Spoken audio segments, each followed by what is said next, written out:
The number of working-age Britons not looking for a job due to long-term sickness rose to a new record in April, triggering a warning that the cost to taxpayers was becoming increasingly unsustainable. Almost 2.6 million people aged 16-64 are not working due to long-term illness, an increase of 442,000 since the start of the pandemic.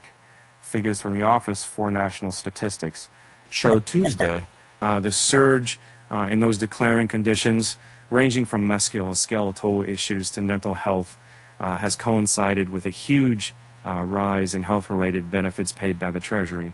That has added billions of pounds to the annual welfare bill and is exacerbating labor shortages, fueling inflation, and holding back economic growth.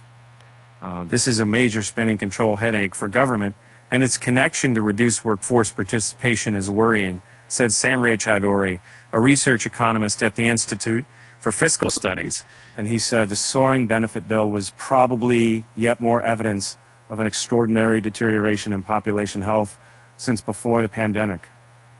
The NHS waiting list backlog of people needing hospital treatment has risen to a record high of 7.3 million, a blow for Prime Minister Rishi Sunak ahead of a general election likely to be held next year. The number of working-age Britons on disability benefits has risen by 670,000 since April 2019 to 2.7 million, the IFS said. 5 in every 6 of them of work. That has already added $5 billion to the annual welfare bill and is forecast to add another £6 billion in the next 4 years. The government has said it wants to cut taxes, but to cover the additional 11 billion pounds, it would need to raise the 20% basic rate of income tax to almost 22%. And that long-term sickness among those of working age is one of the most pressing economic issues the government faces.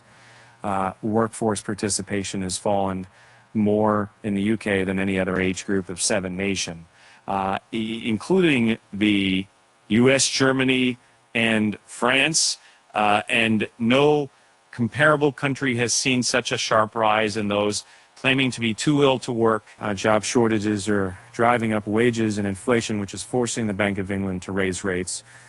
Chancellor Jeremy Hunt this week acknowledged that businesses need to be able to recruit the labor they need. And the upshot is a double hit on the public finances. The economy grows more slowly due to labor constraints, and so it generates less tax to cover the higher welfare bill. The system of health-related benefits may be part of the problem, as awards are more generous than standard unemployment allowances and exempts from the benefit cap, which is £25,323 in London and £22,020 elsewhere, creating an incentive to claim them. Many of the awards went to people moving from an existing benefit. Since the start of the pandemic, there's been a big increase in money flowing to those claiming both mental health and physical issues.